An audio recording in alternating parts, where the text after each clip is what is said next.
Hello and welcome to the Smite Draft League. My name is Anthony Malum and I am alone today bringing you camera and casting. We have Divine Division action here in the scouting grounds. On the left-hand side, you'll see the Princess Bride, and on the right-hand side, you're going to see the Explorers.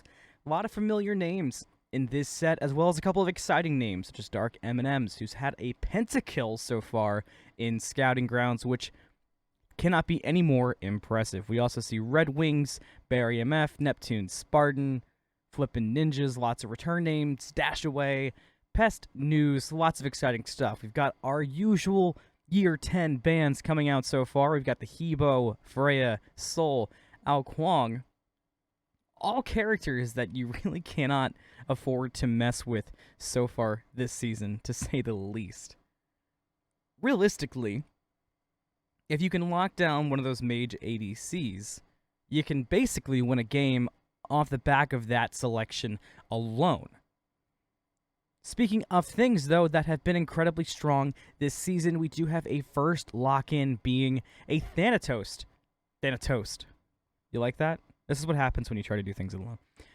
We have a Thanatos. Such a strong pick so far this season, with the prominence right now of Bluestone in the jungle. Being able to self-sustain in the jungle on Thanatos is insane, let alone the damage that you can output with Bluestone on Thanatos between your Scythe, your Silence. Just it's an incredible combo. We also have a Maui being hovered. Hard to imagine that's not going to be locked in. We saw genetics go to work on Maui at Worlds, and ever since then that character has been incredibly prominent throughout all of Smite, be it your most casual arena game to your craziest, sweatiest of ranked games, with basically no exceptions. Yu Huang also getting locked in here. From what I've seen so far in Scouting Grounds, Yu Huang is a very safe character, and I think it's a great pickup when you're trying to, as you do in Scouting Grounds, when you're attempting to show your ability as a player. It's an easy pick, it's a safe pick, but your damage numbers are insane. And what you can do with not a lot is incredible, and is realistically the perfect solution to doing work in Scouting Grounds. The same can be said for Agni. Agni, while a little less safe with your dash, the damage that has been output by Agni using Firebomb this season, unbelievable. I mean, the amount of times Rainfire has picked up a kill out of nowhere so far this season is shocking. We've seen it from staff games on. Ymir is a great pickup too. I like Ymir into Ravon always. I feel like Ymir can handle Ravon. Obviously, the ultimate's good, and an overhead kick is good for freeze, but I feel like Ymir can just kind of hang with Ravon and handle the pressure. Same thing with Maui. Realistically, Ymir can respond well to what Maui outputs, turn around from a hook into a freeze, and buy yourself some time to survive. Going back to the Raven, though, it's been a very popular pick so far in Scouting Grounds. While I don't have direct stats eye test, honestly, while it's had an impactful game or two, there's certainly been some picks that have been valued more. We did see the Fenrir ban come out after the fact, so that was open, as well as Sasano, Neja. So there's a lot of characters that could have been selected, but Raven isn't bad, and you'll hear me say this, but going comfort over meta is always a good call, but it is especially a great call when you try to do it in Scouting Grounds. Again, individual performance here is key. You're trying to show off, you want to improve your draft stock, and the way to do that is by playing your best. Kronos, Oleron, Guan Yu. More mage ADCs. They're dominating the meta. It's a surprise to nobody. I'm only surprised that Oleron wasn't just picked up for making it through. Same thing with Kronos. The value of the mage ADCs right now is insane, but with all four mage ADCs being banned, as well as Ao Kuang, Hebo gone too. We're kind of locked into what should be an interesting duo lane matchup. Ishtar is open. We've got Karnanos. Rama's open. X-Ball's been seeing some play so far this season. We do see like a Cullen come out, which, assuming this gets locked in, which I'd be surprised if it doesn't, and there it is. This pick has been incredibly dominant. Just a day or so ago, we saw in a Scouting Ground set, A1 was playing Kukulkan and was able to 1v4 under the Titan and nearly save the game if it wasn't for the Archer minion taking control. A pick like that is, I mean, it can make your entire draft. A1's draft stock must have shot up exponentially after that Titan defense. Gilgamesh, Danzabaro, nice combo, a lot of pressure, a lot of lockdown. Danzabaro is an incredibly strong character. Charybdis in response, I like being able to whirlpool out of there is always safe. My only comment on Charybdis is we've seen it a lot in Scouting Grounds, and it's been lackluster so far, and it hasn't been entirely due to pilot performance of the character so much as I just think Charybdis gets outmatched. But to play devil's advocate to myself, when Charybdis has been outmatched, it has been by mage ADCs. I don't think so far in Scouting Grounds we've seen Charybdis go against a traditional ADC, and I actually kind of like Charybdis into Danzabaro, so we'll have to see if this is the game for Charybdis, and BarryMF is nobody to be trifled with, so that could be the difference. So with that, I'm going to leave you here. I'll meet you here soon in game number 1 and take us away for this Divine Division Scouting Grounds set. Say that 5 times fast.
Hello and welcome back to the game. I had one mistake to correct. Explorers is on your left, Princess Bride on your right. We've got Order Chaos. We have Divine Division, Scouting Grounds. Let's do it! Darknms is the person who got a pentakill on Fenrir earlier on in Scouting Grounds. We currently see him in the ADC role, which is a big change. I'm curious if he'll be as impactful in this role. I think it'll be very important to keep an eye on him because realistically, when you see people have multiple roles, usually jungle ADC are not the combos. Normally you see something like a ADC mid, potentially a solo support combo. Occasionally you'll have a jungle mid, but jungle ADC is an interesting combo. It can also lead to an interesting player. So I'm curious to see how this plays out. I would expect it to go well. Mechanically, Darknms has proved to be nasty so far this season, or excuse me, this scouting grounds, and I expect to see more of the same. We do see Thanatos working his way over for potentially an early gank. No wards out. 1 minute in, but only level 2. So gotta play this correct. Looks like they're gonna use Thanatos' involvement on this side of the map to just pick up the shield buff. Have to imagine they would have wanted more than that. Might try to turn this into a gank. DrJDM heading over early. Gonna have a silence scythe combo. Make it scythe, silence. First blood in the solo lane for Dashiewae over Ecstasy. While we were watching the gank over here, response gank on the way from Red Wings on the Robin. Taking his time, though. Kind of hard to pressure out. Princess Bride is low. They got to play underneath tower. And Red Wings will look to pick up the shield buff. Will be contested. But Thanatos has been here a long time. He's low in level. Down in ability. Scythe missed. That should make it plenty safe for Red Wings to get away. They do lose the shield buff due to the 3-man pressure. But realistically, with how this lane could have gone, it could have been much worse. And shockingly, Thanatos is still hanging out, committing for this gank. They're all still level 2, still looking for the gank in duo, wanting that pressure out. There's the blink scythe onto the Maui. Silence! And the kill is secured.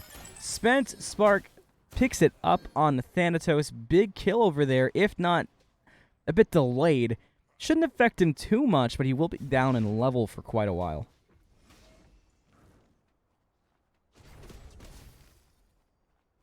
Pest News in the mid lane on this Agni is somebody we need to keep an eye on this game. Pest News is someone who had a very good Season 1, constantly strong performer. I'm excited to see this Agni this game. As like I mentioned in picks and bans, Agni is an incredibly strong character right now. There are ways to deal with Agni, and Raven is a fantastic way to do it without a doubt. But you can't deny the damage. I mean, look at it here. Rainfire, bringing Neptunespartan down to half health, including the stun. Agni is such a safe and damaging character. A lot you can do with it, and it's going to lead to some strong performances.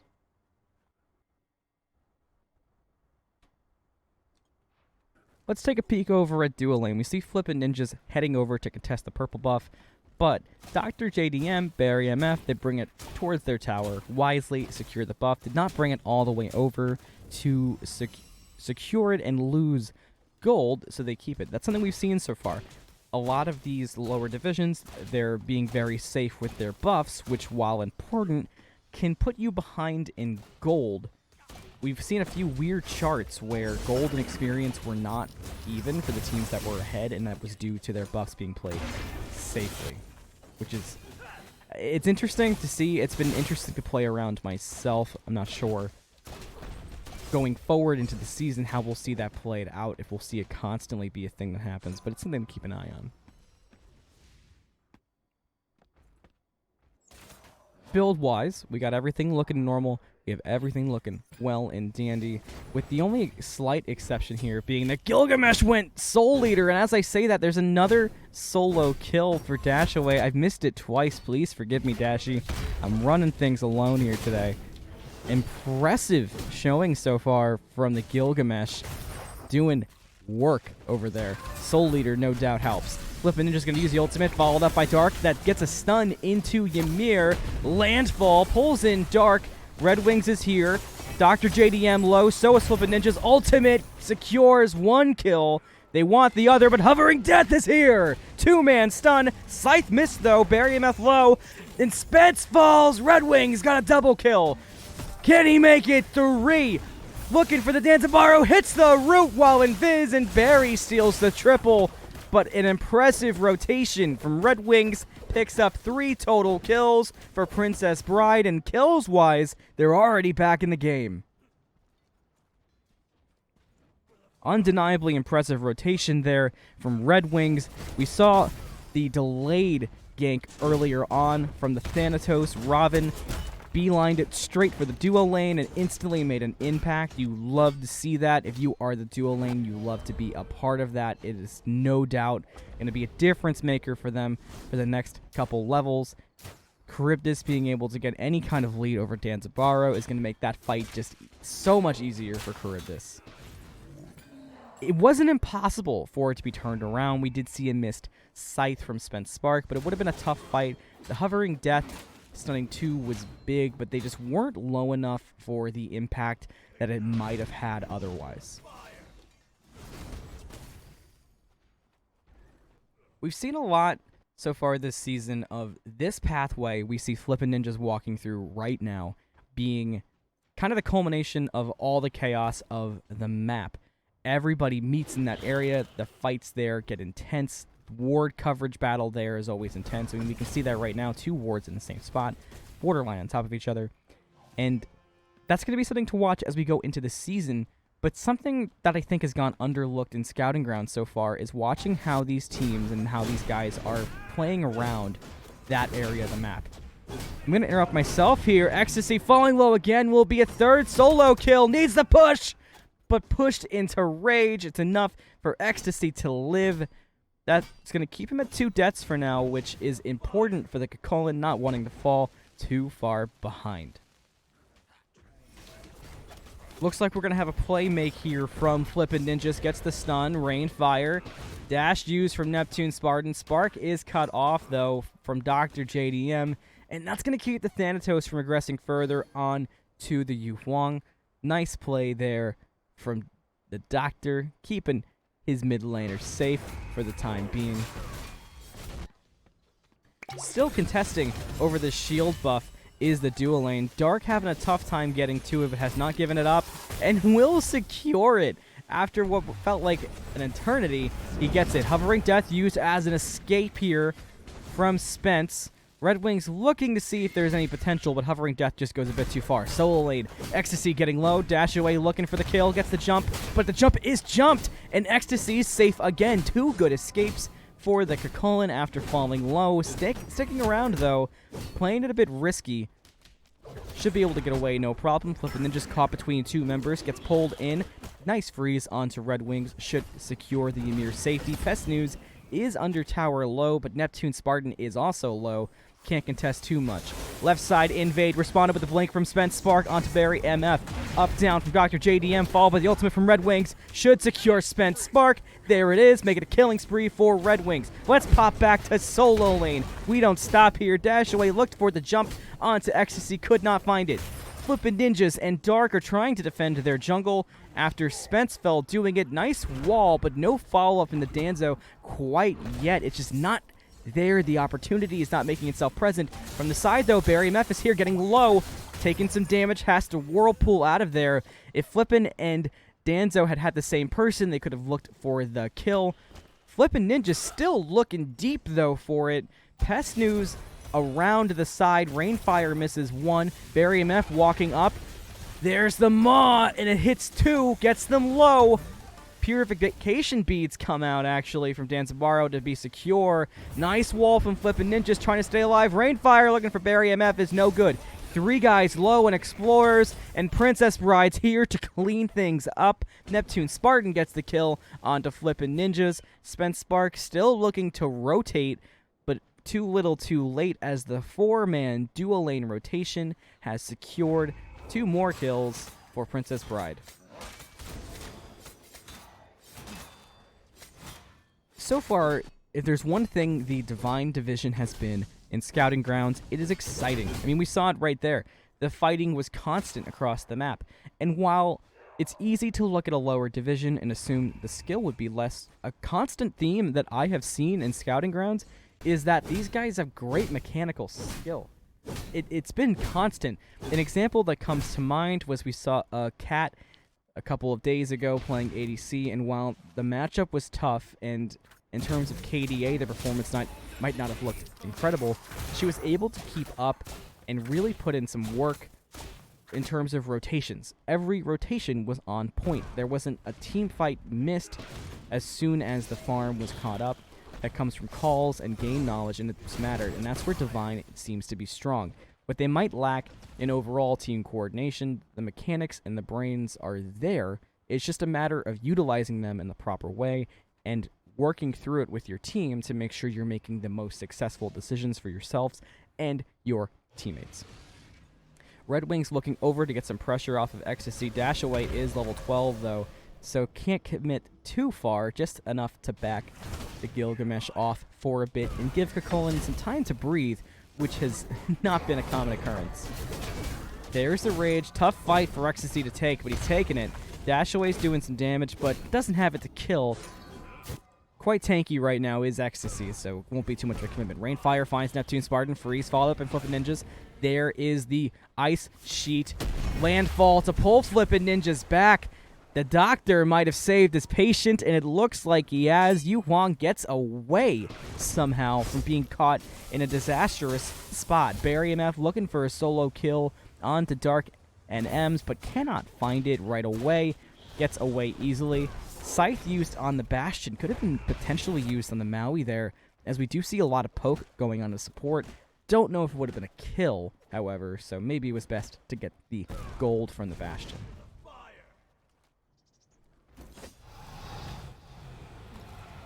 We've seen the Oracles be a very contested buff. I talked earlier about the ward coverage that we see here between Agni and Ymir on the minimap.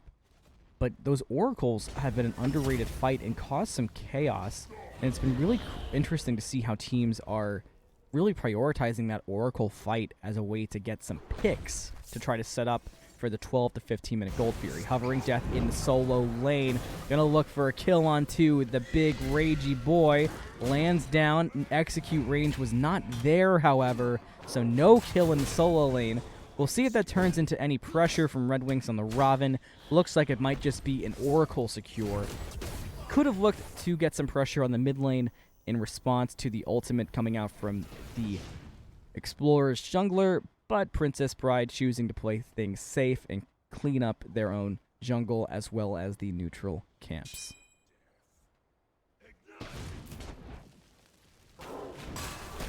Taking our first peek at the gold charts this game, we can see the story that has just been incredibly even. It has been non-stop consistent back and forth. You can see that in the charts, but what shocks me is how even we are at 13 minutes. If there's one thing games have been so far this season, we have seen it's very easy for one team to pick up a snowball monumental landslide of damage and kills. But what makes it even more interesting, the lack of farm on the map leads to making it tough to stay ahead, really tough to keep on par if you start falling behind. If the enemy snowballs so they can go in your jungle, take away your buffs, it's a tough, tough time. Deep ward placed by the doctor. Wanted to consider a purple invade, but can't fully commit with the lack of any backup. Flippin' Ninjas found the doctor for that reason, but we all know how supports trading basics goes. There will be no kills right this moment.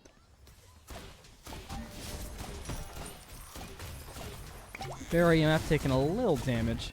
Doctor looking for potential gank. Red Wings here too, but with the Danzo kind of hanging out under tower, I'd be surprised to see anything get pushed here.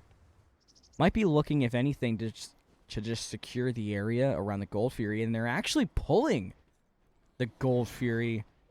This has to be a bait. They were spotted out already by Flippin' Ninjas before they even started. They must be looking to bait a fight.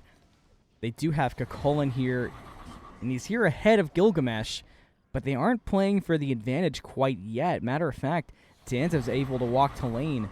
Some poke coming out from Spence. Now Dash is here, and Gilgamesh is level 14. So they probably should have pushed the advantage before the Order side solo lane was here. Red Wings goes in. The fight is breaking out, and quickly Pesnu's already falling down low to Red Wings. Ecstasy actually picks up the kill. Danzabaro with the rocket in, gonna find Ecstasy. That's a tough target for the Danzo at this point in the game. Now he's cornered into the green camp. Cannot get out of here with the leaves. The Maw hungers for Dash, but doesn't do too much damage. The Doctor has cleaned up Dark. Neptune falls to Dash.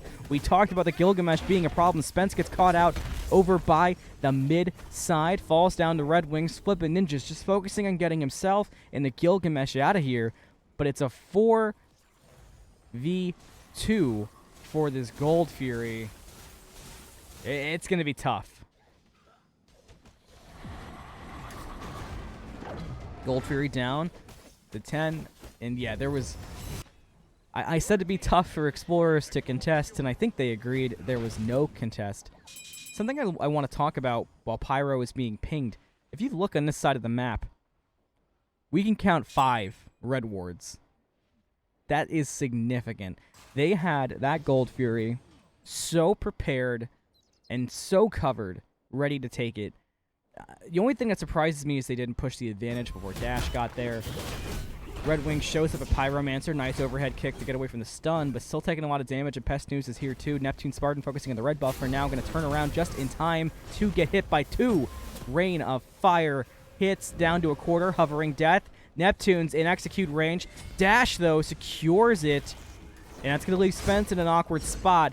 Down to half health. Ecstasy, though, falls behind the Great Wall from Flippin' Ninjas, which has been a theme so far this game. And Ecstasy just has to kind of fall away and let everybody escape.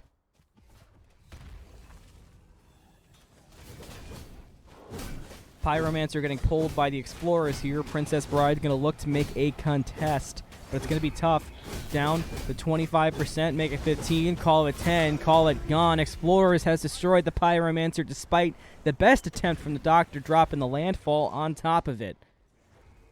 Nice call from Explorers there. I wasn't sure if they were going to be able to pull that Pyromancer after losing out on the Gold Fury, but after a nice fight back on the Chaos side red buff, they were able to secure it. And I mean, look at the gold charts. It tells the tail Explorer is actually up 1,000 in each category right now, which, when you consider the kill difference, is 8-5. And the feel in the last few fights has felt advantage Princess Bride. It's an impressive feat to be able to get back ahead in gold and in experience.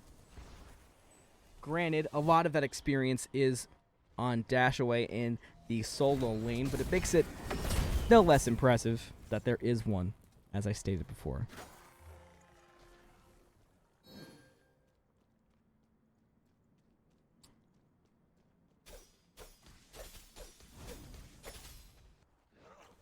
Let's talk mid lane, let's talk builds. Earlier on in Scouting Grounds and the set, you know what? I'm going to pause because we might have a brawl for this tier 1 tower, and here it comes. DrJDM falls to Pest News. Hovering Death, but who's it going to look for? Everybody's as healthy as can be thanks to the Doctor's interference, and Spence sees the same thing, going to land back, but now looks to initiate on the Red Wings, who has to use 10,000 fists to get out of there ASAP. Ecstasy looking around the side, but there's not really much to do here. Dash going to chase him off anyway. Talking builds, I wanted to look at ADCs. Something we've seen is that if you do not feel comfortable going Rage, if you're worried about getting it stacked, you go Demon Blade. And what impresses me about the Demon Blade pickup in Scouting Grounds is we've talked extensively that Scouting Grounds is inherently selfish. Your goal is to be selfish and make selfish plays, make yourself look good. You cannot be a bad teammate, but realistically, your performance will improve your draft stock. It is as simple as that. Going Rage insinuates you're going to be making plays, looking for kills. Red Wing's getting a bit low, about 40% right now, but Dash certainly has the damage to do it. Committing hard, and wow, making a rampage for the Gilgamesh. Level 17 now, might be able to take on the world. That mitigation build goes crazy, as we've all seen so far. Thanks, FineOK, for introducing that to the world. In any version of it, Soul Laners are just unstoppable right now. BarryMF caught out in the duo lane, gonna Whirlpool away. Rocket still up for Dark. There's the wall, gonna catch him in. Rocket gonna follow, but the Rocket hits the tower. Pest News around the side. Barry just did not have the ability to clean things up there. Almost got away after the missed abilities, but ends up being secure. Gonna turn into a Primal Fury for the Explorers unless Yu Huang can get over here to contest it. Primal Fury down to half. NeptuneSpartan beelining it with support from the Doctor. Going up into the air, hovering death from Thanatos. Nice dodge from Neptune. Thanatos has to up, down behind the Primal Fury. Probably should have done it on Primal Fury. Now they let the Primal Fury go just from Neptune and the Doctor showing up. So Explorers, maybe a bit of a questionable drop there. Could have at least looked to contest, maybe even 50-50 with the man advantage, but they end up dropping it and going their separate ways. Going back to the ADC build topic, I like going Demon Blade over Rage and Scouting Grounds because you guarantee yourself the high crit chance without having to rely on your teammates. While it may sound selfish, the reality is being able to do more damage and guarantee that damage for yourself puts you as the ADC in a much better position. The only build discrepancy we've seen so far was a rushed Executioner from Dark, while we saw Demon Blade, Keens, and Aussie going the way of Barry. So I do think the Charybdis has the damage advantage right now, but Danzabaru, as we all know, can blow you up without a second thought any day. Ecstasy and Dash making a late laning phase here, and Ecstasy did not get the better of Dashiewae in this scenario. We've already talked about this Gilgamesh's build numbers. You can see it in the player damage charts, already up to 16,000. The XP per minute, the gold per minute, they all tell the same story, that this Gilgamesh has gone crazy. We do have a pause coming out, so with that, we will be right back as soon as this pause is over.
Right as we unpaused and I was about to welcome you back, it looks like we have another pause coming out. I'll take this pause for a slight moment just to mention that Scouting Grounds ends soon, which means Season 2 is officially right around the corner. Keep your eye out for the drafts that are currently tentatively scheduled for the 20th, the 23rd, and the 26th. Cannot wait to see you there, and with that, we'll be right back on the Smite Draft League.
Hello and welcome back. The pause is about to end, and I have a small update before we get back into the gameplay that I am no longer alone, thankfully. I have with me KingFsher on the chair too, saving me 21 minutes into the Divine Division podcast.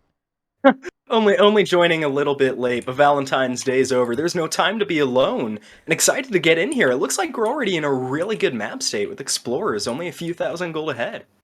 Yeah, it has been a back and forth game.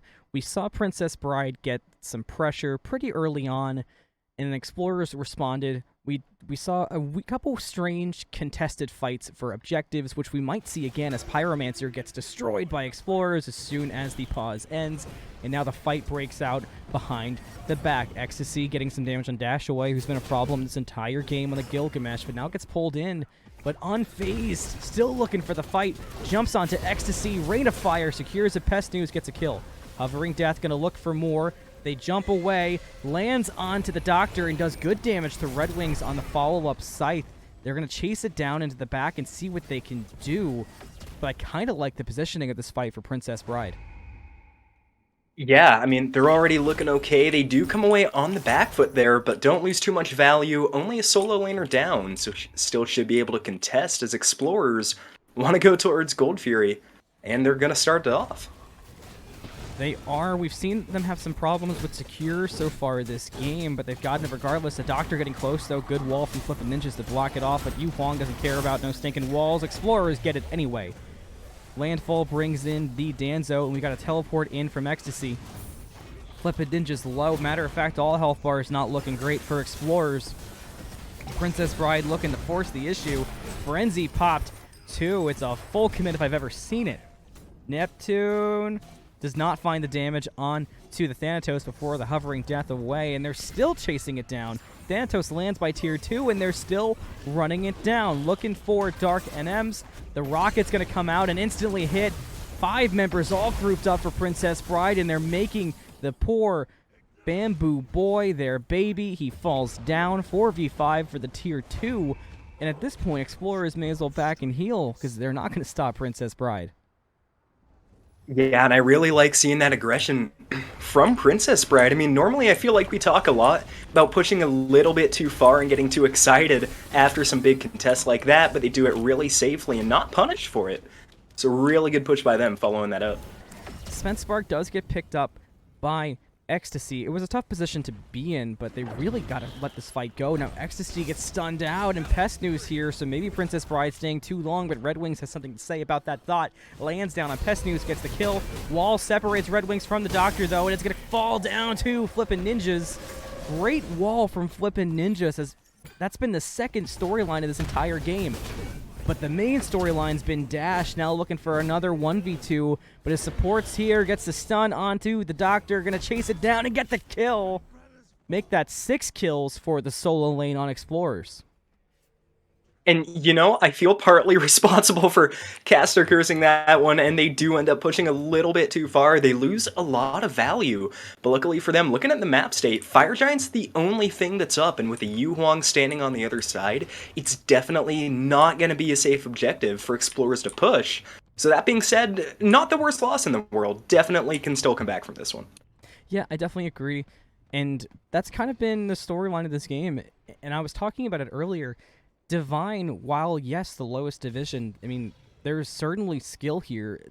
What I've noticed is that the skill does tend to be player-to-player skill. The team coordination is what's lacking, but at the same time, these guys are showing fight after fight that their teamwork isn't bad.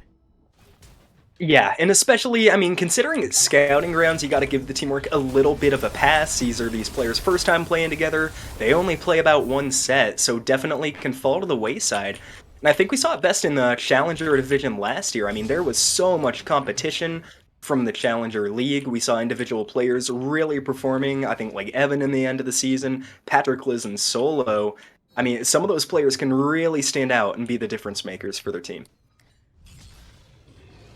One of the big stories so far this game has been the dances for objectives, and we're seeing it again. Nobody has a good intro, but the intro could be Dash. That's a big pickup if they could find it, but just 2. Tanky, thanks for the mitigation build, fine, okay. We're all big fans. Pyromancer falls to Explorers, and Princess Bride really pays the price for hanging out by the blue buff there, as they could not contest Pyromancer.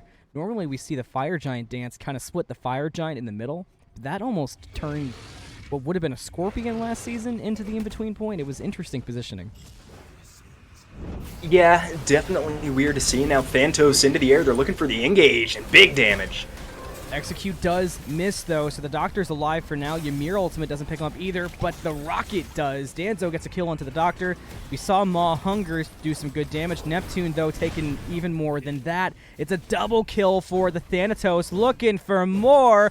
Triple kill for the Thanatos, making up for lost time. Dash goes in the back, looking for the Deicide, but the tower helps out a bit too much. Red Wings now looking to get the response onto the Gilgamesh. Blink en route, secures it, but there's the Deicide. Pest News makes it happen on the Agni.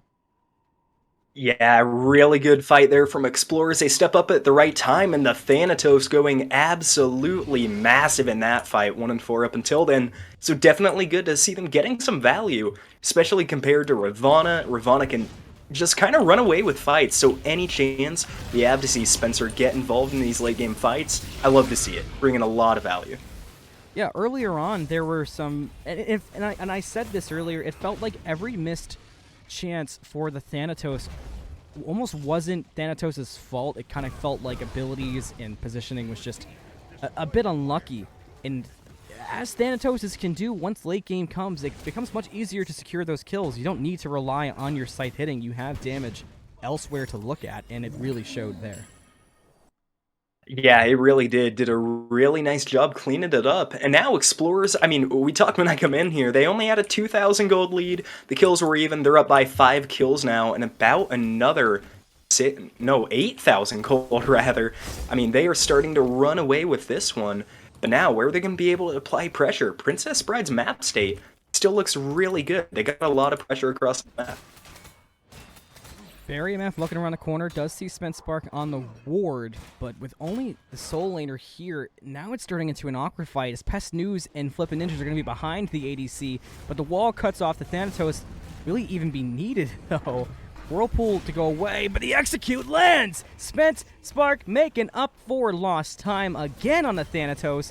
Now Ecstasy gets cleaned up by Darknms. The jungler turned ADC, proven to be very effective on the Danzabaro. Now the Primal Fury getting pulled, half health, quarter health, gonna be gone. Explorers taking control here at 28 minutes. Yeah, and another good opening by the Thanatos and getting the objective too. I feel like it's something we all always talk about. Love seeing objective pressure coming from these teams, and now they're going to do the smart thing. Push down that left side. They have Fire Giant, but even if they're not able to close it out with that buff, they're setting themselves up really, really well for even later game. Yeah, for sure. I think this is actually going to be a pretty disastrous fight for Princess Bride. They look to push underneath this tier 2. I think they just take too much damage overall. Hovering Death might have been a comms misclick there.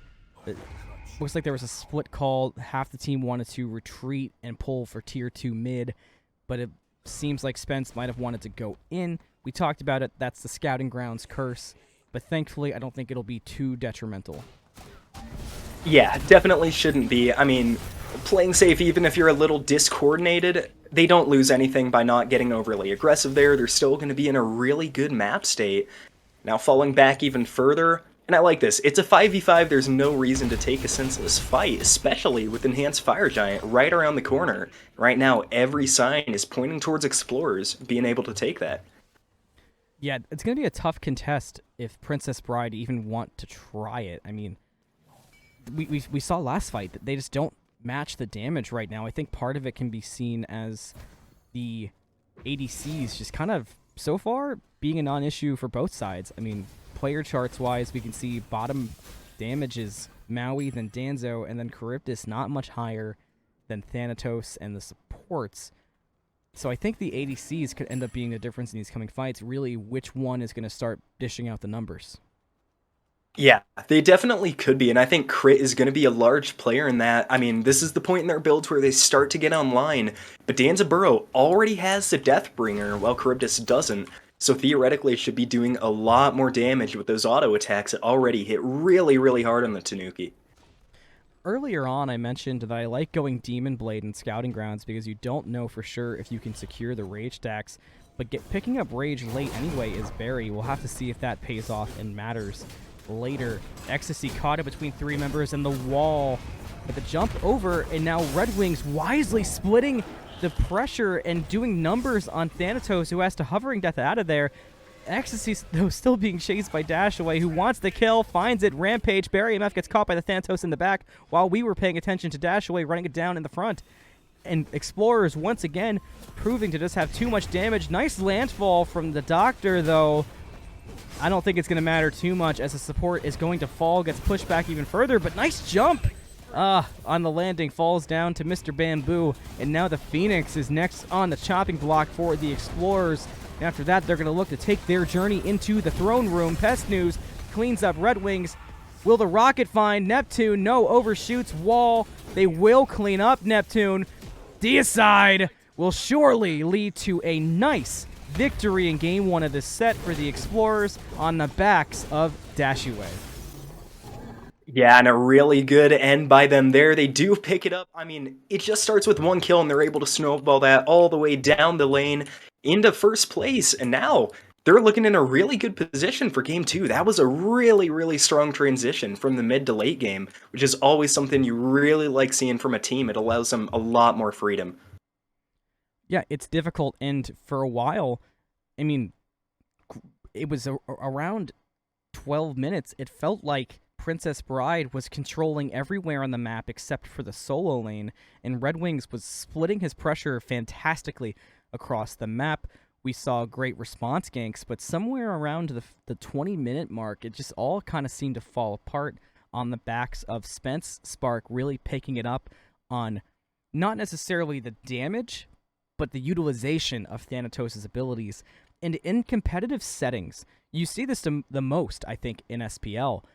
You can always see that damage does not directly correlate to being the most effective member. It's about what you do to set yourself up and your team up to win team fights overall. Yeah, definitely. And it's a really deceptive number. I mean, there's tons of fights where you provide so much utility, and maybe you only do a few hundred damage, but the contribution is just so valued that it kind of transcends that. Luckily, I think Thanatos having a similar impact in the end of that game. Only 15,000 damage, but still, definitely one of the top players. And with that, I think that's all we've got to talk about for game number 1, because I'm excited to get into game number 2. I'm curious to see if any magical characters make it through picks and bans. And boy, will I have to catch you up on those as we get into game number 2. We'll be right back on the Smite Draft League.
taking shots at the enemy. I'm gonna make it to the top, leave a legacy. If I got something to say, you better let me speak. Turn it up a new degree, bitch, you ain't seen anything. I pop off with the new rock, electronic, blow the sonic roof up. I'm too honest when I take a few shots. They're too toxic, need to take the noose off. And you cannot save me, 'cause I don't need saving. It's everything I've been chasing, all here for the taking. Don't wanna test your luck with me, I think I've had enough disease. I'm sick of all the bad thoughts, people who are half-nots. You are not as tough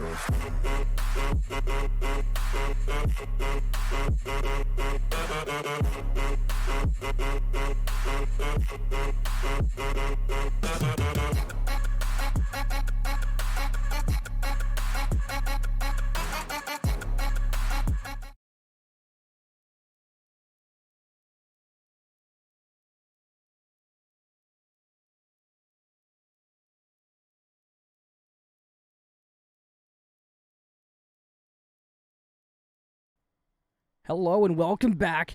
We're here for game number 2 of this Divine Division Scouting Grounds set. I'm still Anthony Malum, but thankfully no longer alone. As I mentioned at the end of game number 1, I have KingFsher with me here for picks and bans, and the first thing we see gone, to nobody's surprise, is the Gilgamesh. Yeah, I mean, it's a really good ban. The Gilgamesh looks super strong that game. I think Thanatos stole a little bit of the thunder towards the end, but a great ban to get out of the way, and they follow it up with the Agni too, so they're electing a lot of target bans here, and I don't always hate that in a game too, but I feel by doing this, they might allow a few of the more meta picks, stuff like the Chronos, to slip through, so could be something to watch out for. Yeah, what was interesting in game number 1 was the first 4 bans were all mages. It was Sol, Freya, Hebo, Alquang. Then in the second phase, we saw Oleron, Chronos. We saw a huge focus on getting rid of mage ADCs and getting rid of the flex pick mages that have been a problem, with the only exception realistically being Poseidon, who we've seen go ADC a couple of times. Technically speaking, Nuwa, but that one was a one-off without a doubt.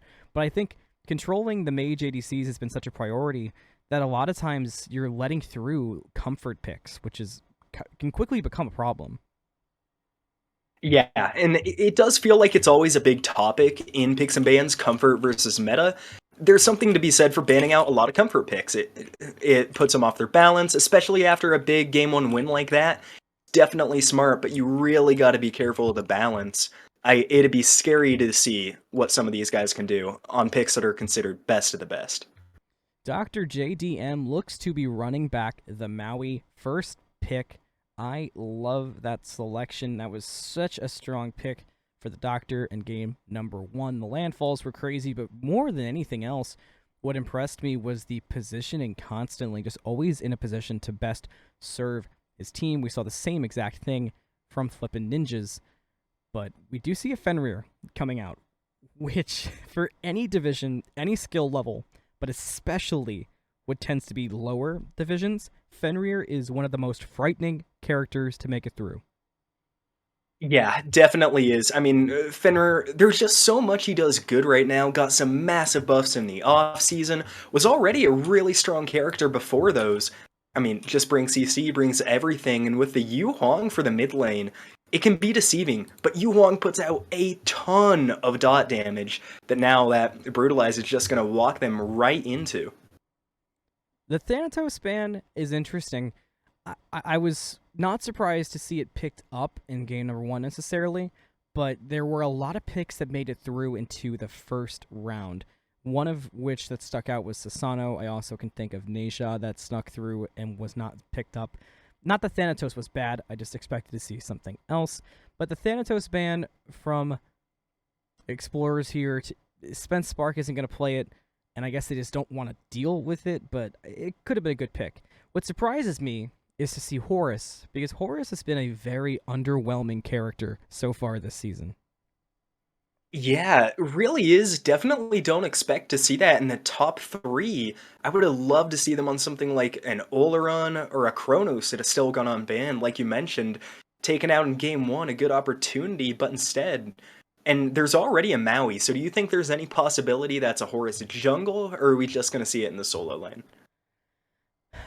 The only thing I can think of is Ecstasy was so bullied out by Dashiewae in the first game. It definitely felt like it was a tough matchup, and the characters were not that different. It was Gilgamesh versus Kukulkan, which isn't necessarily a bad matchup. So maybe this Horus is something that Ecstasy feels more comfortable on. It's definitely safer and able to get away, and it's if you fall incredibly behind, it's arguably a bit more useful. So maybe that was the reason, but like you said, there was still a Kronos open, there was still a Freya open, there was still an Oleron open, among a bunch of other characters. So seeing the Horus be prioritized is interesting, because I really don't think it would have been banned out. Yeah, definitely not. I mean, unless they've done their homework and know they've got a good Horus on their hands. But, I mean, on the flip side, the Chaos side team didn't pick him up either, so maybe just a... What is it called? Like a gentleman's agreement to ban out mage ADCs for the set. Ah. And the gentleman's agreement has been flipped on its head as Oleron gets picked up by Darknms. I mentioned in game number 1, but he is the holder of the first pentakill of Season 2, got it in Scouting Grounds on the Fenrir in jungle, but now giving it an Oleron to somebody like that's a tough spot to be in. Yeah, I mean, honestly, just setting him up for round number 2 there.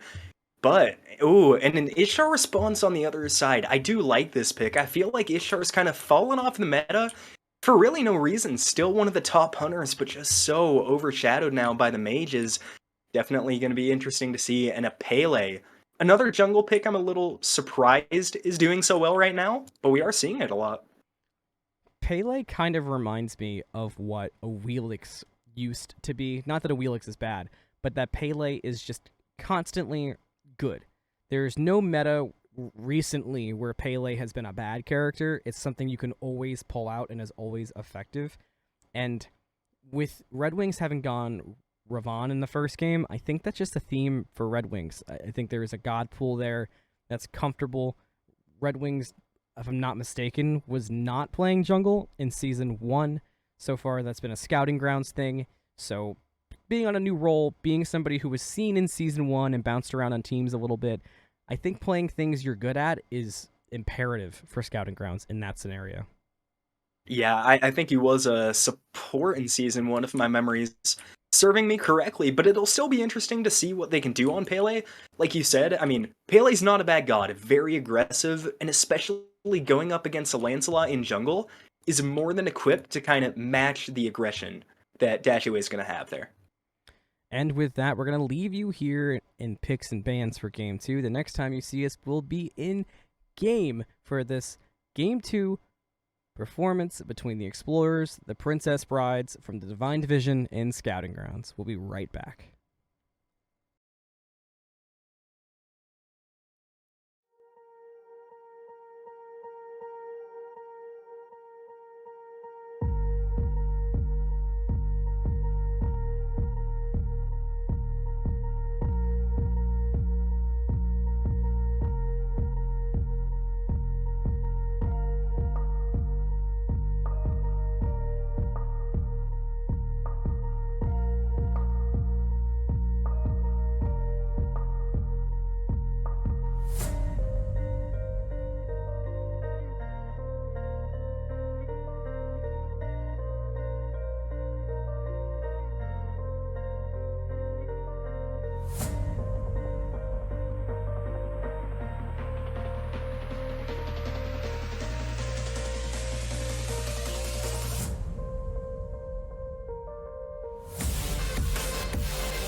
Hello and welcome into game number 2.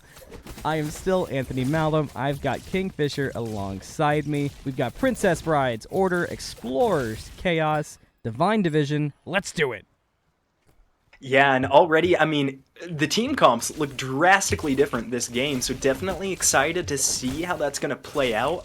And I think it's definitely the right move for the Princess Bride. They let it slip away from them a little bit in the late game, so having a new kind of sense of team comp could definitely help them out in that regard. I agree.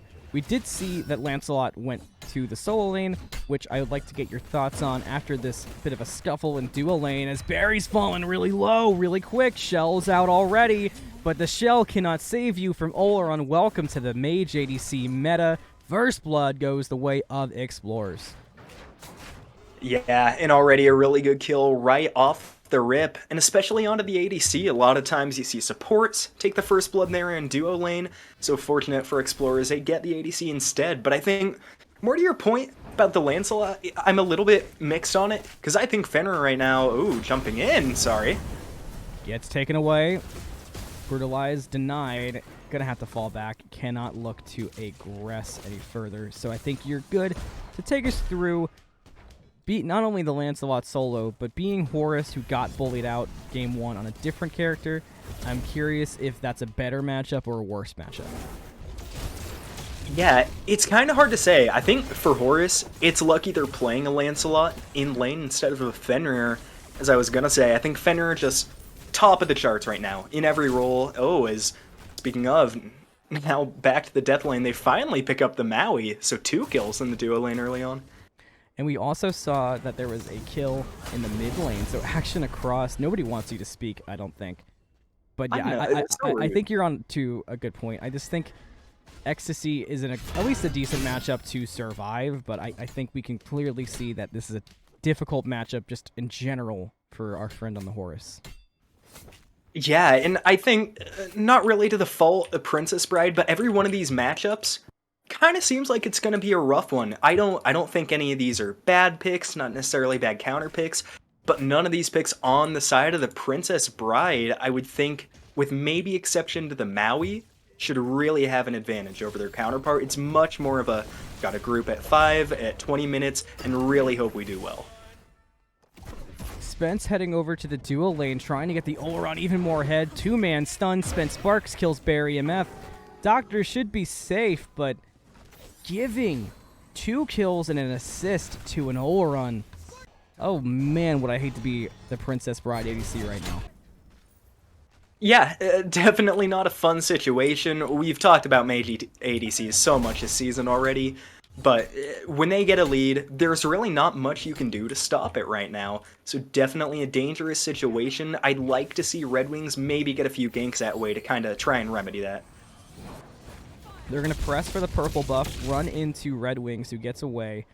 Barry's there too. Purple buff was not up to be contested, so Barry's lucky in that regard, but it looks like the goal this game for Explorers is get your Oleron ahead and let your Oleron kill everybody. That seems like the game plan, and they're executing it so far, and Fenrir is kind of the perfect character to do that, because find me a jungler who can secure kills easier than that in this meta, and I don't know if you quite can.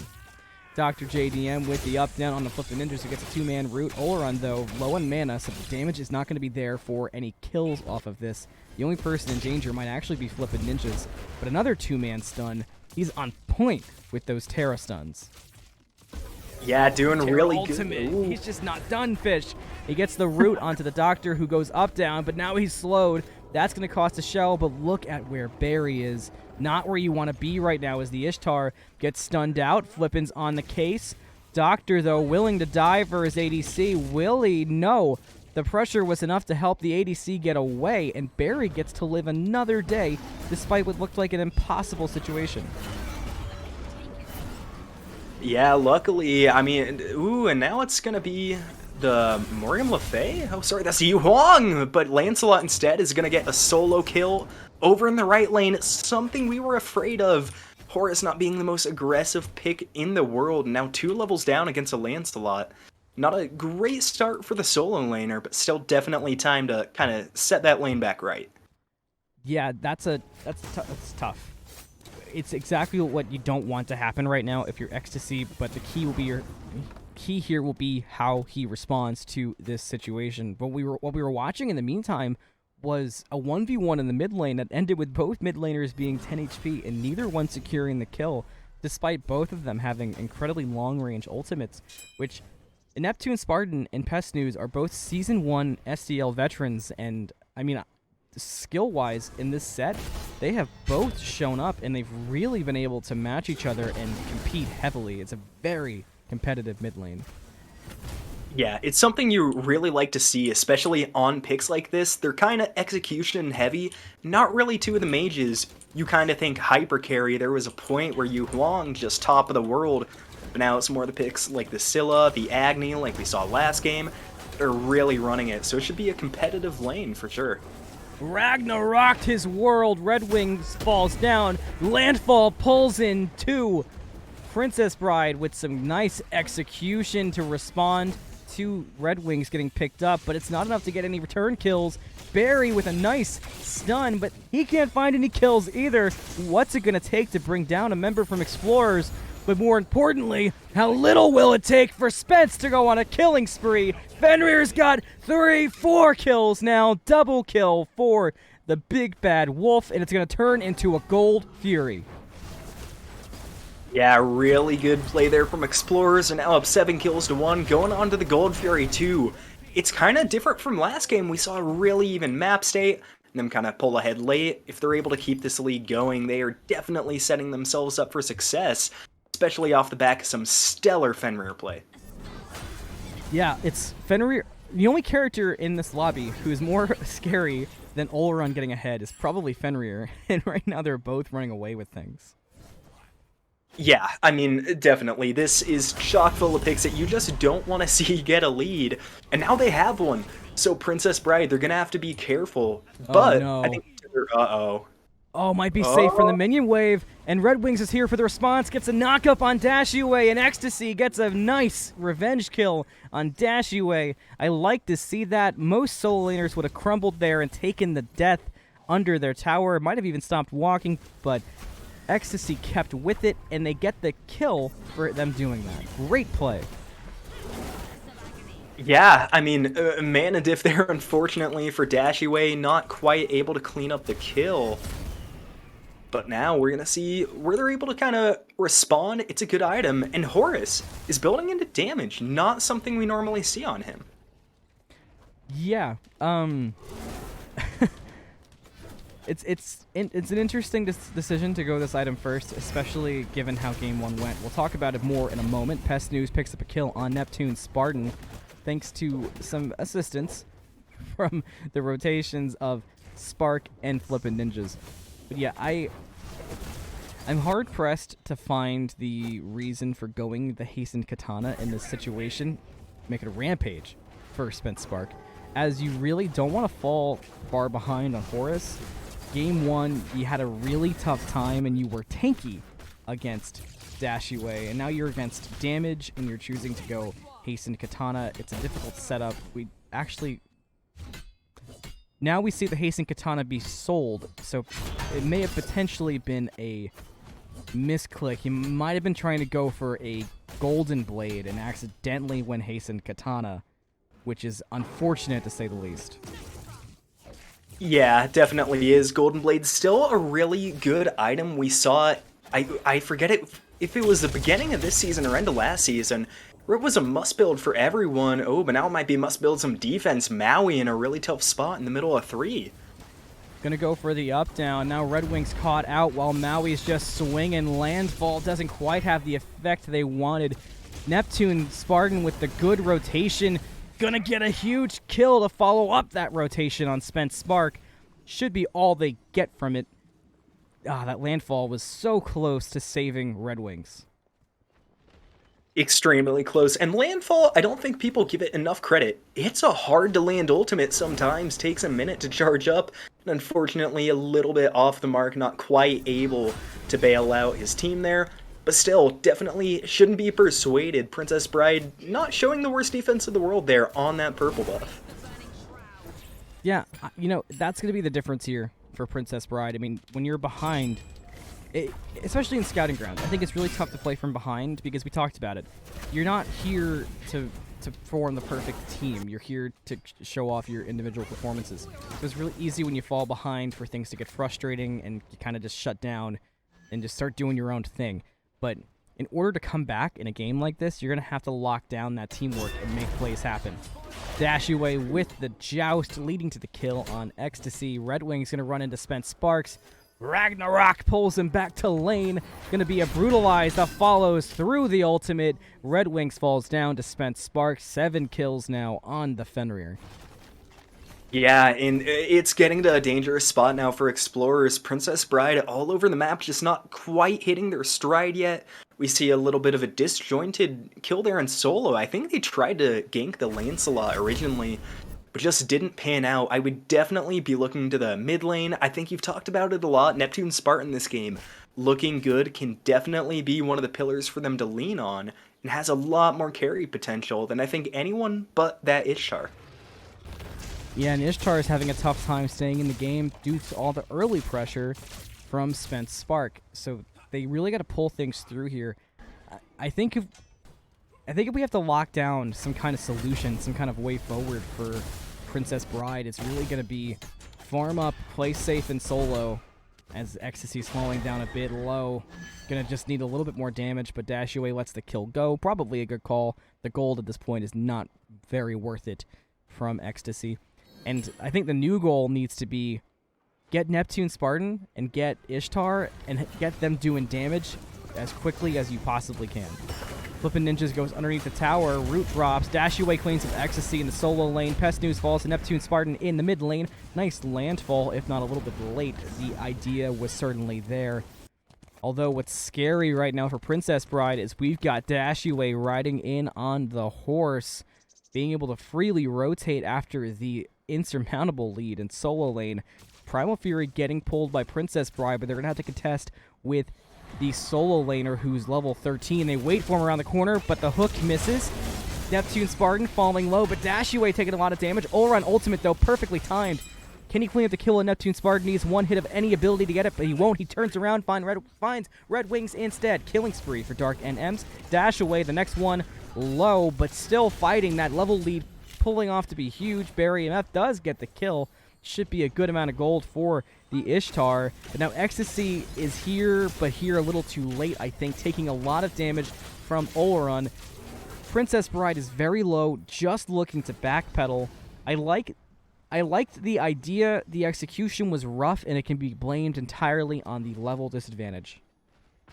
Yeah, I mean, for what it's worth, I do like the play call electing to try to go for the 4v2 instead of the Primal was definitely the right call to make. Fortunately for them, doesn't pan out. Doesn't pan out for Barry either. That is a lot of damage. Not able to secure the Primal. That might pay with his life, and he does. Spence picks up his 8th kill in 13 minutes. I liked that there. I mean, some people might see that as being overly aggressive, but realistically, with an 8,000 gold difference, a 7,000 XP difference, you're 13 minutes in the game. The best play there is to contest the gold here. I mean, what do you have to lose? Another death? You've been pressured by Fenrir the whole time. So I actually really like that play from Barry, just trying to make something happen for his team. You never know what objective steal will be the one that gets your team back into the game. Yeah, and it's always a pretty contested topic about when you should kind of step up to those objectives, when you should let them go. I feel like we talk about that a lot with Fire Giant, because there's a ton of Fire Giant microplays that can start or lose games, but I think you're exactly right. In that scenario, you're already down, and Dashiewae finds another... No, not quite. REDWINGS with the perfect timing. Spence blinks through, gonna look for REDWINGS, gonna do some really good damage. Although the Brutalize was stopped, Ragnarok pulls through. Spent Sparks cleans up the kill on REDWINGS, and Pest News got a kill onto Ecstasy. 2 members down for Princess Bride. That just another tough break. It just feels like Princess Bride cannot find an opening. Anytime they've got a chance at making something happen, Fenrir shows up, blinks in, jumps in, and does Fenrir things. It's a really difficult spot to be in, and while they're handling it well, I'm starting to find a hard way back into this game for them. Yeah, and I think, to be fair, it's not for a lack of trying. From what we've seen, the rotations and play calling are pretty good, as DrJDM is going to fall down in the middle lane, trying to contest the end of that pyro. But I think generally, their shot calling has been pretty good. They've been rotating throughout the map. They just lost a lead early, and against this team comp, I don't see very many ways back into it. All these characters went ahead, kind of just pressed W, and now the target is NeptuneSpartan. Finds it back under his tier 2, though. In a weird way, what almost might be good here for Princess Bride is Explorers is at a point where kills aren't worth too much. We can probably see that with the killing spree being picked up from NeptuneSpartan. Flipping Ninjas, though, probably worth a good bit of gold. SpenceSpark's now on a rampage, so there is what I'm talking about. The gold is almost not worth it to keep picking these fights. It's almost worth it at this point for Explorers to start looking at towers and maybe even pushing Fire Giant and seeing what they can do with it, because their lead is never going to be more impactful than right now. There's still not second relics for the solo laner and the support on Princess Bride. You've got to take advantage of your advantage now. We'll see if Spence can do that to Barry. Barry, though, dashing through, and some nice awareness after Spence walked over the ward is enough to keep the ADC alive. Yeah, and I think, like you said, this is the point in the game where they got to start focusing less on kills, focusing more on objective. That being said, I would love to see Explorers go straight to the Fire Giant. I mean, it's only 16.5 minutes in, but they've got at least, it looks like 2 to 3 level leads in some important positions. Being able to force a Fire Giant fight, you have Oleron ult, you have Fenrir ult, Terra ult. There's not much that can go wrong. Worst case scenario, Princess Bride gets a Fire Giant and a little bit of gold. That buff will not benefit them. So I definitely like to see Explorers really put the pedal to the metal and turn up the tempo right now. I agree. Something we have seen this scouting grounds is that the teams that are pushing Fire Giant, even if it's as a bait, a lot of times they're able to get fast and cheeky victories. We'll see if it's more of the same this time, as we're starting to see some light gathering around the Fire Giant. They might have heard your call with perfect timing. Make this man the captain of a team. Explorer is going to look to start the Fire Giant dance, and Princess Bride may be caught out. Ecstasy already down to a quarter health. Does get away thanks to the dash, but it's a tough way in. It's a tough fight for Princess Bride. They have to rely so heavily on Neptune and Barry's damage, but the problem is they do not have a front line at this moment in time. Doctor trying to make that front line happen. Landfall pulls in Pest News, but with Flippin' Ninjas in the back, the damage was not there to support it. Spence Sparks has a kill. Now Oleron Ultimate comes out and everybody's slowed down, just trying to escape. Red Wings and Barry will be the next to fall. It's a double kill for Spence Sparks. Triple kill for Spence Sparks. Pest News cleans up Red Wings, and the only one to survive is NeptuneSpartan. And Explorers have taken the reins of this game. Now it's just a matter of cleaning up the loose ends. Yeah, and unfortunately for Explorers, their health drops too low to be able to really confidently go for that Fire Giant. I still don't think they can. Spark not very tanky. They're gonna try it. I don't hate this call, especially now that Lancelot is on the way back. Is tanky enough. As long as he gets there in time, that should be a pretty easy Fire Giant. I don't see any way for Princess Bride to really contest this one. I don't even know if they know that it's being done, because the only person who can contest is NeptuneSpartan, and they did not pop over. Fire Giant goes the way of Explorers at 18 minutes and 48 seconds. Pyromancer going to be looked at next, but everybody's already split up. They found Ecstasy in the solo lane, and that should be a pickup. It goes the way of Darknms. 4 kills now for the Oleron, who has been a sleeper hit this game. I love this from Princess Bride. They're pulling Gold Fury, but they don't know that Yu Huang is around the corner. Barry instantly dashes in. Pest News, level 18, going to do damage, but against 4 members, that damage might not be enough, but the dash is enough. Yeah, I would have liked to see Princess Bride stick onto that Gold Fury. Instead, Yu Huang just a little bit too maneuverable. Gets out of there, but they should get this Gold Fury down without contention. I think Explorers wisely going to use this opportunity to go for the tier 2 in mid. Phoenix and right, and it is not looking good for Princess Bride. They're going to have to get back on defense and make a really big stand here. I think you made the perfect assessment of that call. If they stayed on Gold Fury when Pest News contested it instead of chasing it, they could have backed in time to defend the Phoenix and get Gold Fury. but the split call has made that impossible. Phoenix didn't fall, but it's close. But Ecstasy does fall to Pest News. DrJDM will be next. Dashiewae picks up the kill onto the Maui. BarryMF should fall down to the Joust. Pest News has a double kill. Next to fall may be Red Wings. Gonna get caught out by Dashiewae, but he doesn't see him. So Red Wings might have a kill. This could be a lot of gold for the jungler, but he can't get through to find it. And Spence Sparks is now Divine in the Divine division. Fenrir proving to be a continuously strong pick so far in Scouting Grounds. 2 Phoenixes fall. This could be an end here from Explorers. It could be, and it's not gonna be yet. I don't hate this call, flipping ninjas about half HP, so they're gonna go back. They definitely got time on the reset, probably about another minute and a half, 2 minutes of that Fire Giant buff. I'd like to see if they can't get those left side towers down. They're gonna go back for Pyro and regroup. I would honestly just go for a full push before going for the Titan. There's no harm to doing it, and especially it'll be great timing for the next Fire Giant buff. They definitely could have, to your Tried point, to. they could have tried to end, but I think you said it best, that now they get to back, regroup, be full health, full mana, items refreshed, they have a bomb, tier 2 is going to fall instantly, cannot even be contested.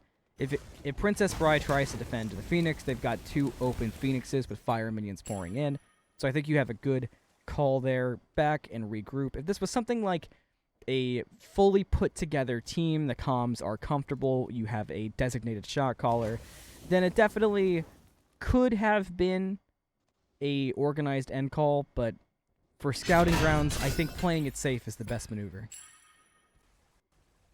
Yeah, it definitely is. There's no sense in rushing into things. That being said, the one thing there is to be scared of, if they wait a little bit too long, they get too comfortable with their lead. I feel like we say it a lot, but you can only hit level 20 once, and it's a massive lead. It's going to be incredibly hard for Princess Bride to come back, but I think still staying aggressive and trying to end this game sooner rather than later would be the call. Now we're going to see them group up on left. I think it's a smart move. They might not even need Fire Giant if they're high enough HP. They can just take the Titan. Yeah, something that just caught my eye that I'd like to see if we could give some advice here as casters as well. Ecstasy has kind of been hanging out within Phoenix range. We saw him hanging out in Fountain for a bit.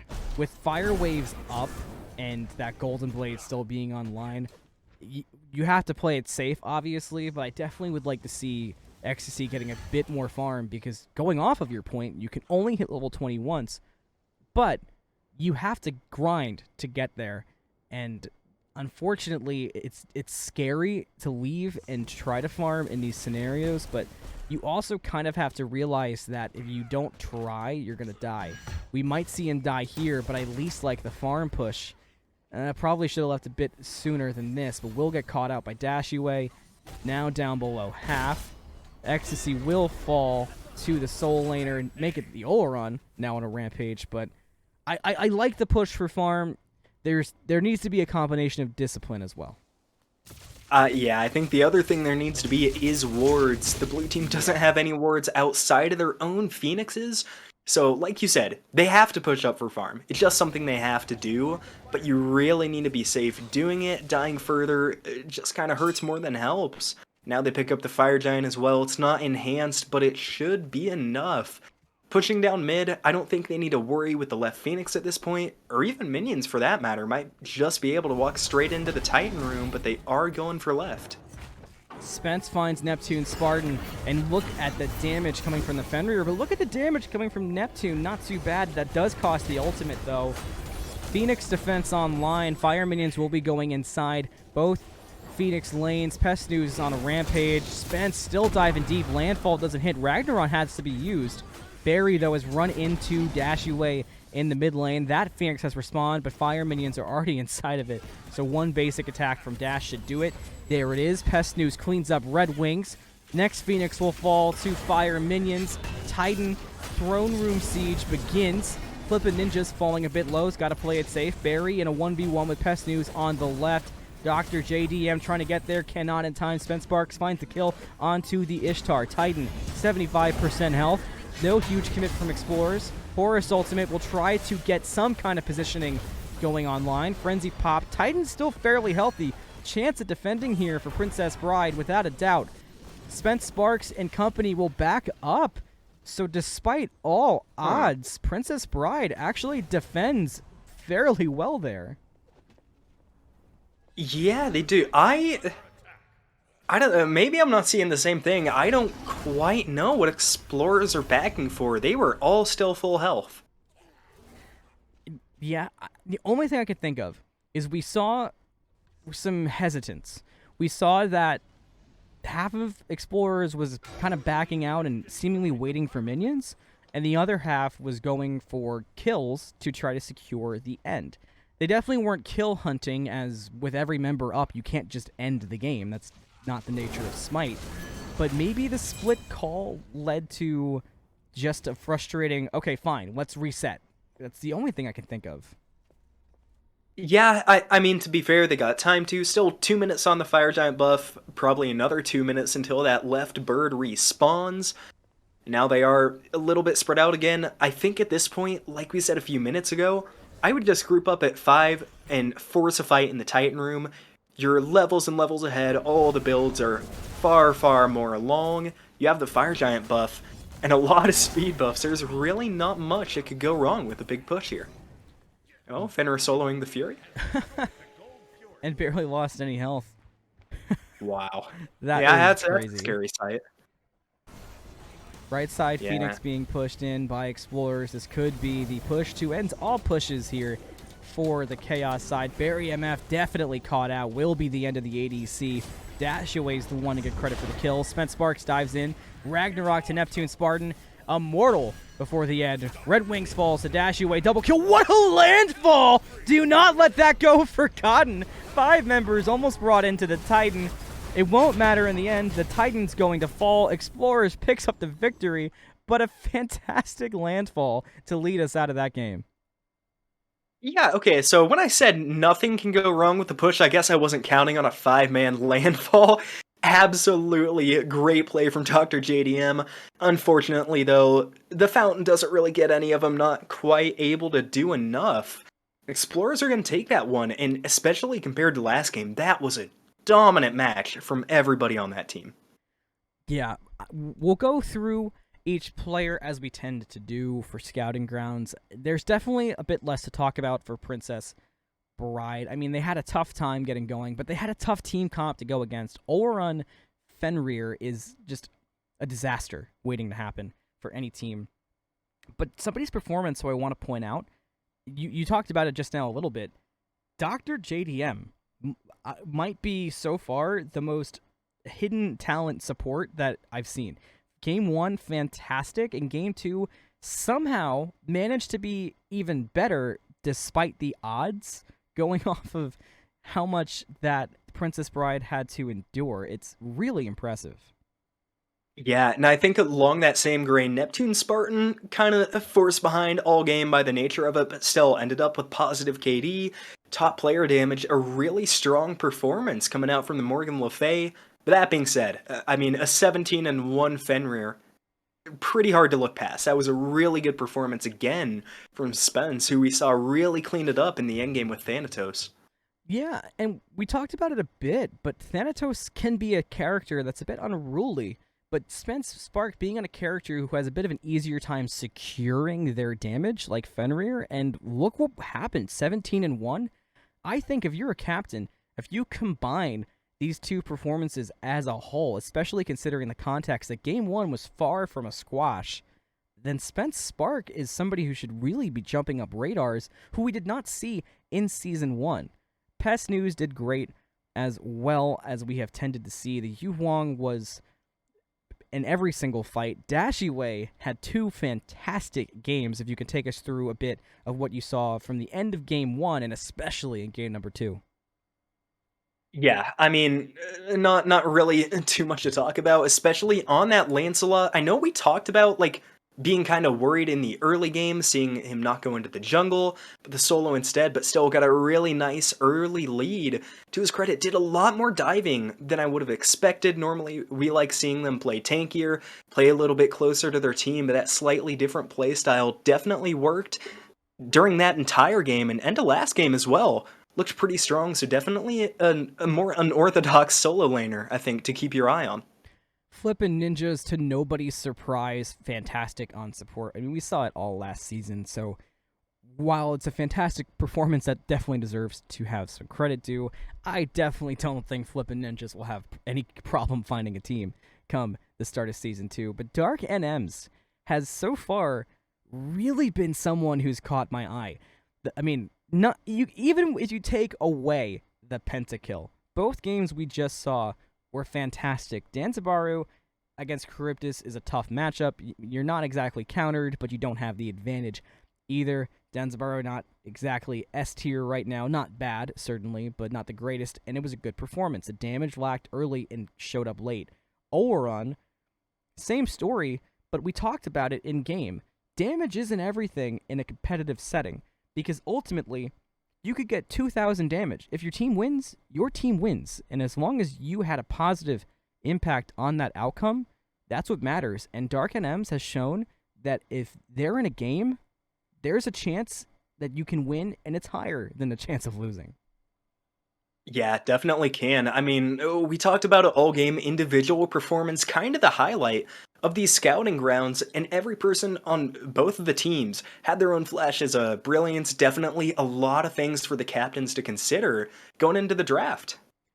100%. If you want to see those drafts, keep your eyes out. Currently, our tentative dates are the 20th, 23rd, and 26th for the 3 drafts to see where everybody lands. Divine Division is what you've watched today. That draft will be on February 26th. I'm so excited to see where some of these guys go. Undoubtedly, we'll see some of these names running Season 2 of the Smite Draft League. If you want to see all that content, you can subscribe to the Smite Draft League YouTube and join in the Discord. Just because it's too late to join up to play does not mean it is too late to join tournaments and be a part of the growing community.